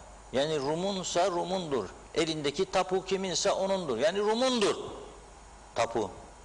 Şimdi biz kendi kendimizi aldayarak, lütfen bana milliyetçiler kızmasın, ben en az bana kızanlar kadar milliyetçiyim. Milletimi, toplumumu, halkımı severim. Ama yanlış üzerine, yalan siyaset üzerine götüremeyik bir yere bu ülkeyi. Ve ileride bunun bedeli çok ağır olacak. Hepimiz ödeyecek bu bedeli. Batı Şeria'dan İsrail askerlerinin, İsrail halkının çekildiği günlere gidelim. 2009 öncesi olanlar vardı. Eski ofisimde, bilgisayarlarıma kayıtlıdır. Nasıl çıkarıldığı İsraillilerin, İsrail askerleri tarafından, evlerinden. Tarihte çok şeyler olur. Anlaşma olur, uzlaşıya varılır ve bazı gelişmeler yaşanır. Anlam planını kabul etseydi Rumlar %65 evet dedik. En az 60.000 insan yerinden oynayacaktı. En az. Peki geri kalanlar huzur içinde mi kalacaktı? Yani mesela Girne'de boş arazisi olan Rum gidip boş araziyi o gün alabileceğiydi ayrıca. Da oraya gittiğinde, da oturduğunda yanında da evi, hadi be Mustafa demeyeceydi bize her gün. Hadi oğlum, eksoboci dışarı, benim evim. Yani gerçekleri konuşmazsak, gerçekler üzerinde fikir yürütmezsek iyi şeyler olmayacak, görünüyor bu. Ya biz aldık buraya vermeyik de isterse gelsin, savaşsın. Savaşa mı girecek yani Türkiye şimdi Maraş için? Adamlar korkunç hazırlık yapıyorlar. Çalışıyor adamlar. 9 gün biz Yan geldik yattık bayram tatili diye. Birleşmiş Milletler Güvenlik Konseyi'nden aleyhimizde karar çıkardılar. Her gün daha dün Rum Dışişleri Bakanı bütün AB üyesi 27 ülke Dışişleri Bakanı'yla bir telefonda konuştu. Anastasiadis devlet başkanlarıyla konuşuyor. Dün Rum Dışişleri Bakanı İsrail'e gitti. Bugün orada çok yoğun temasları var. Bütün çevre ülkeleri yanlarında. Dostumuz elhamdülillah kardeş El Arap El Mahmud dün oradaydı. Lübnan'ın yanımızdaki Lübnan'ın küçücük Arap ülkesinin Bayan Savunma Bakanı Rum kesimindeydi. Lübnan ne olacak ya, Türkiye'nin yanında bitti. Olabilir de çevremizdeki bütün bitler ve bit olmayanlar, fare olanlar, kedi olanlar, aslan olanlar hepsi onların yanında. Mısır, Suriye, Kuveyt, Katar, Suudi Arabistan, Lübnan, Birleşik Arap Emirlikleri hepsi yanlarında bu adamların. Bıraktım Avrupalıları. İsrail bu tarafta. Bıraktım Avrupalıları. Yalnız kaldık ya. Yani meydan okuma siyasetinden biz bu işi götüremeyeceğimizi anlamamız lazım. Türkiye'yi de tahrik etmememiz lazım. Düşünmemiz lazım. Elimizde olan neyi mamur ettik? Dün Cumhurbaşkanı, merhum Cumhurbaşkanı Rauf Denktaş'ın anıt mezarını manşet yaptık. İsteme, üzülerek. Ve dedi ki, devletin 9 yılda yapamadığını bir köy muhtarı, Akçay muhtarı, Uğur Dereli köylü, azalarıyla birlikte el ele vererek bir yılda Rauf Denktaş Parkı'nı tamamladılar. Bir yılda. Dünkü gazeteyi bulursa arkadaşlar getirsin. Bakınız başlık nedir? Sol tarafta gördüğünüz güzel bina önünde yeşillendirme, anıt, Akçay Köyü. Sağ tarafta Gönyeli Ovası'na attığımız Rauf Denktaş'ın anıtıymış. Etrafı kupkuru otlar. Otları da bizim ısrarlı yayınlarımızdan sonra temizlediler. Burada söyledik, konuştuk, gazeteye konu yaptık, manşet yaptık gene, yayınladık o kötü fotoğrafları ve gittiler temizlediler. Ve askerler temizledi orayı. Sorumlular değil. Bana öyle onun için o siyaset, bu siyaset, sen faşist, sen solcu, sen sağcı, ben devrimci, ben halkçı, sen bilmem değilsin. Yok, yalan dolan. Hiç kimse sahip çıkmaz. Değerlerimize sahip çıkan kimse yok artık. Yok. Böyle bir şey yok. Vefa diye bir şey kalmadı artık. Kim kime bir şeyler yapar, kazık atar, onun derdinde şu anda. Bütün siyaset cephesi böyle. Halkı da bu şekilde etkiliyorlar ve yönlendiriyorlar. Ama görmüyorlar son zamanlarda neler oluyor. Kaç tane can kayıpları oluyor. Görmüyorlar. Uyuşturucuyu sordu bir izleyicimiz. Bugün Diyalog Gazetesi'nin manşetidir. Son 40 ayda 161 kilo 724 gram uyuşturucu, 1453 da tutuklu, yargılanmış insan ve çoğunluğu bunların bizim vatandaşımız. Evet, eleştiriyoruz Araplar, çoraplar falan diye Nijeryalılar ama 3. sırada. Birkaç sene sonra bizi geçebilirler, o ayrı mesele. Gidişat da onu gösteriyor. Nereye gidecekti bu yakalanan 161,5-162 kilo uyuşturucu? Bunlar yakalanabilen, ben iddia ediyorum ki 100 kat belki daha fazla yakalanmayan var. Büyüdükçe büyüyor operasyon. Büyüdükçe büyüyor. Polis sayısını artırmazsanız 1000 tane eksikle sonuç polis yetişemez. Engellenir.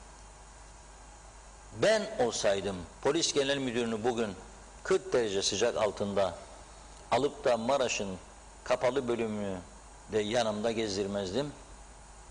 Ona derdim ki haydi müdür bey, alıyorsun yanına 10 kişi 20 kişi, ben de geliyorum senin yanına. Buraya getirdiğim o İçişleri Bakanı da sesi çıkmaz, hiç arkadaşçığımın duymuyorum sesini. Var mı yok mu böyle bir bakan belli değil. Hiç adı yok. Öyle seviyor çalışmayı. Biri duymasın, etmesin, daha sakin böyle. Halk da seviyor bunu. Bir sonraki seçim garantidir. Gel bakalım, başlayalım Mausa'dan. Madem ki Mausa karargahtır, başlayalım buradan. Durduralım arabaları bir bir. Bakalım neler çıkacak arabaların yastık altından, bagajlardan. Kesici aletler, uyuşturucular, silahlar. Bir huzur gelsin bu memlekete. Yapabilir misiniz bunu? 9 gün bayram tatilinde yapmanız gerekmez miydi bunları? Polis görmedik ya o sokaklarda bayram döneminde. Polis yok. Şişeleri deviren arkadaş geçti direksiyon başına, sürdü gitti. Şişeleri deviren sürdü gitti. Kaç tane gaza oldu? Bugünkü gazetede var gene. Ölümden döndü diye. Kaç tane gaza oluyor her gün? Hiç mi bizi bunlar ilgilendirmiyor? Hiç mi rahatsız etmiyor bizi? Nasıl turist getirecek biz bu ülkeye? Yollar güvenli değil. Trafik kazaları ürkütücü boyutlarda. Çevre bitmiş, talan edilmiş. Yeşillik kalmamış. Nasıl bu ülkeyi ayakta tutacağız? Nasıl geliştireceğiz? Ya vatan millet nutukları tamam, doyduk doğduğumuzdan beri. Ama biraz daha iş yapalım. Ülkeye sahip çıkalım, temizleyelim. Bırak Maraş'ı, git Girne'ye git ya. Ne gitmedin Girne'ye, davet ediyorum seni devamlı. Ara beni de gidelim beraber. Ben de geleyim, ekibimi de alayım, sen de al. Beraber yürüyelim o Girne sokaklarında. Özellikle Antik Liman'da. Yürüyelim. Hayır, o zaman görelim vicdanlar rahat mı rahatsız mı? Ama yok. Zannediyorsak ki bu uyguladığımız siyaset bizi bir yerlere götürecek. Üzgünüm, olmayacak. Üzgünüm, olmayacak. Ama bunun sorumluluğunu ben sadece siyasilere yüklemiyorum. Geçen hafta söylemiştim. Aşılamayı teşvik amacıyla onlarca özel şirket hediye koydu demiştim. Devletle anlaşmalı. Hatta örnek de vermiştim. Bizim kadınlar şu güneye geçer alışveriş Zara Zara diye bir şey vardı. Heyecan, heves vardı bir zamanlar. Zara dahil kıyafetler, hediye çekleri. Bizde herkes çekmiş, bir kenara çekilmiş. Ya ben mi kurtaracağım ya memleketi der. Evet, memleketin kurtarılmasına sen de yardımcı olacaksın. Çünkü yarın sen de birçok sıkıntı yaşayacaksın. Kurtarmayacak seni banka hesapları. Kurtarmayacak seni aldığın villalar, yüzme havuzlu. Orada burada 20 dönümde burada var, 30'da burada var, 70'de burada var. Yok, kurtarmayacak. Hani bunu bilelim. Son noktanın arifesindeyiz. Bunu bilelim. Herkes elini vicdanına koyup hareket etmek zorundadır. Bu iş adamlarımıza sesleniyorum. Sahip çıkın bu aşılamaya ya. Yardımcı olun. Sağlık Bakanı'nı bir toplantıya davet edin. Orada bağlayın, bu işi imzalayın protokolü. Lefkoşa, Girne, Mausa yerleri gösterin. Hazırdır binalar. O an bitsin bu iş. Hemen başlasın faaliyete. Bir adım atın siz de. Yok. Hiçbir şey göremiyorum. Nasıl çıkılacak bu işin içinden? Gerçekten merak konusu. Karpuz 6 lira olmuş, bağırıyor vatandaş. Kimin umurunda? Bana da eleştirenler var. Diyorlar ki Reşat Bey salatalık 1,5 lira dedin, 2 lira, bak şimdi oldu 6 lira 7 lira. Karpuz dedin işte 50 kuruş, yiyen yok. Şimdi karpuz oldu 6 lira. Rumlarda da 4 lira. Bizde karpuz 50 kuruş iken Rumlarda 10 liraydı. Bizde karpuz 6'ya çıktı, Rumlarda 4 lira. 4 TL karpuz.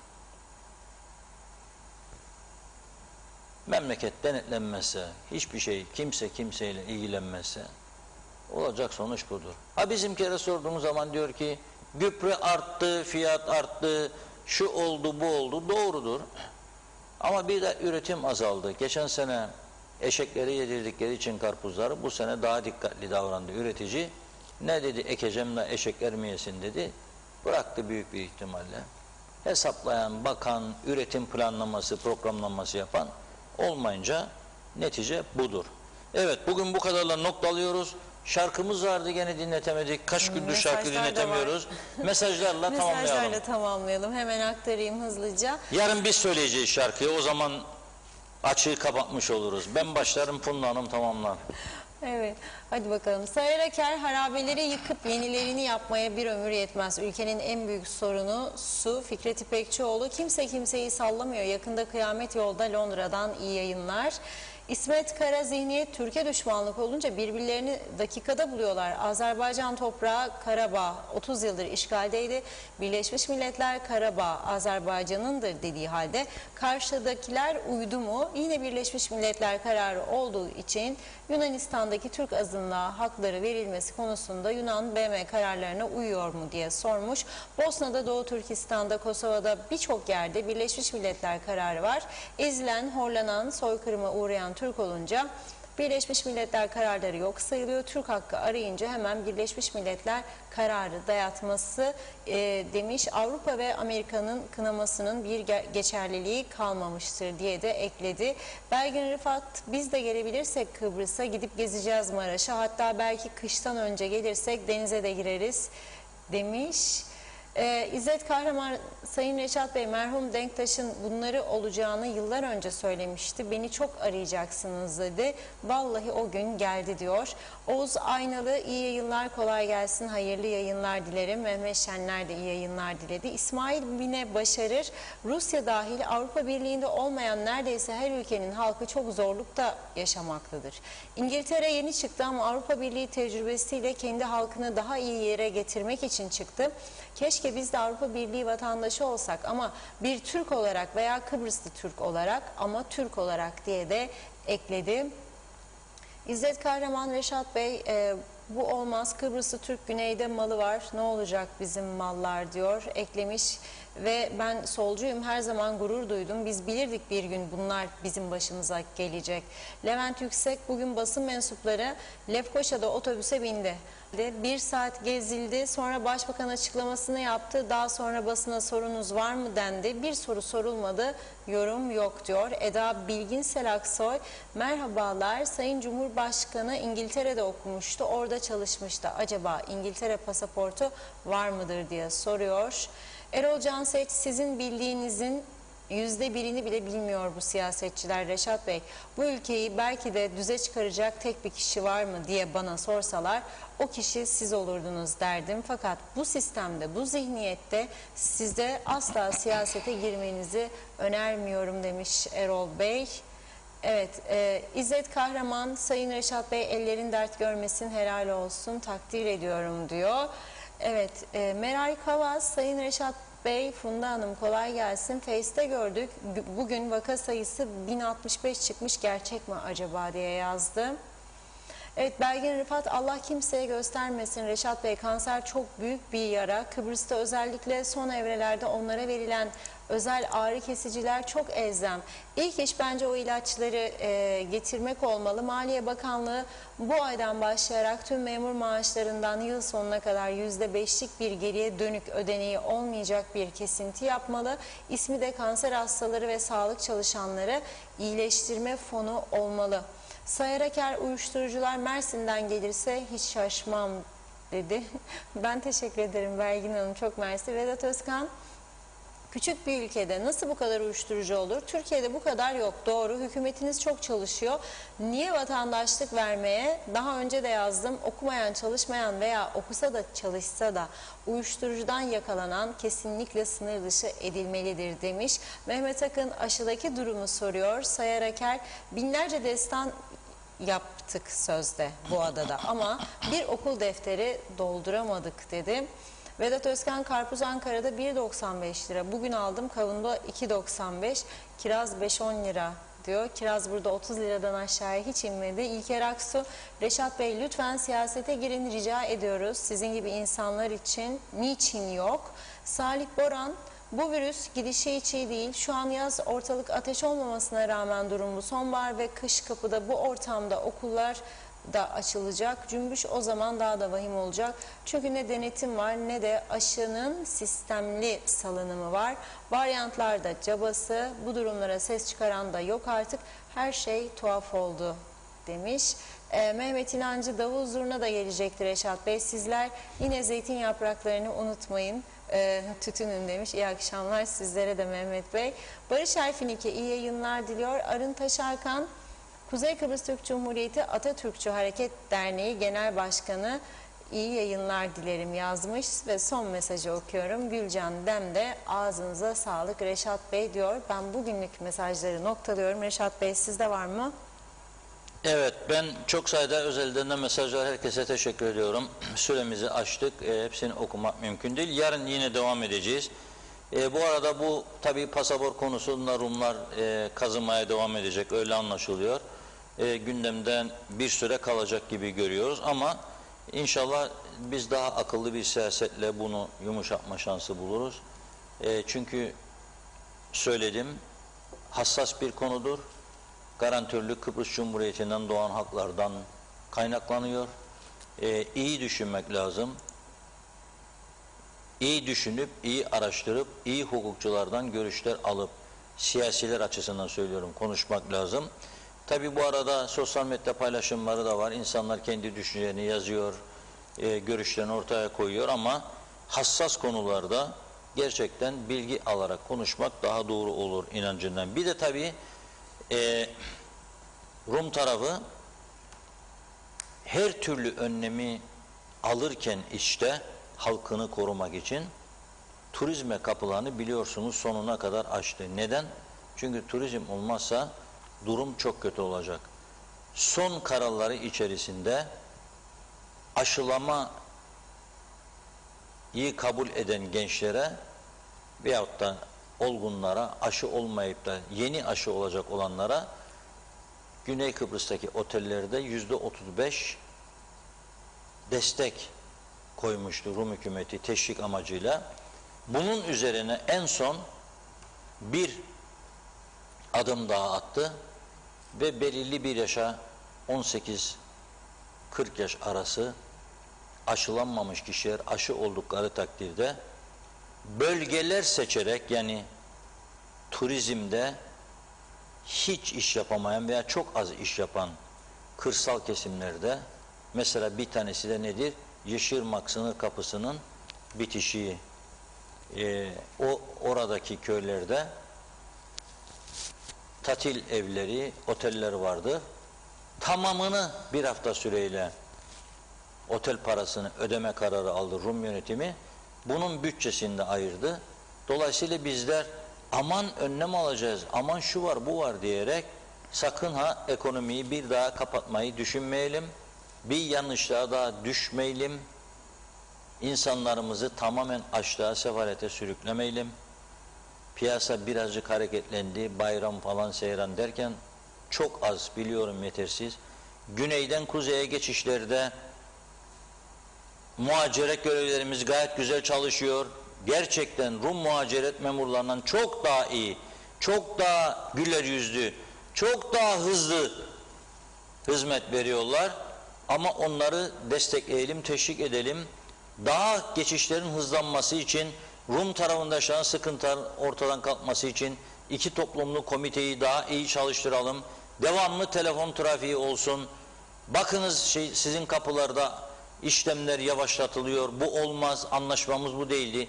Gelsin, çünkü o taraftan bize doğru gelen her araba para bırakıyor, akaryakıt alıyor, deposunu doldurup gidiyor. Ondan sonra o akaryakıttan devletimiz yarıya yakınını vergi olarak alıyor, maaşları ödemede kolaylık sağlıyor. Ondan sonra yolda duran adam sigara alıyor, başka şeyler alıyor, ufak tefek bir şeyler alıp gidiyor. Bakkallar, marketler çalışıyor, dişçiler çalışıyor, güzellik salonları çalışıyor, elbise alanlar oluyor. Bizde fiyatlar Euro'dan TL'ye çevirdiğinde daha uygun geliyor. 10 euro, 9 euro, 8 euro güzel elbiseler alıyorlar.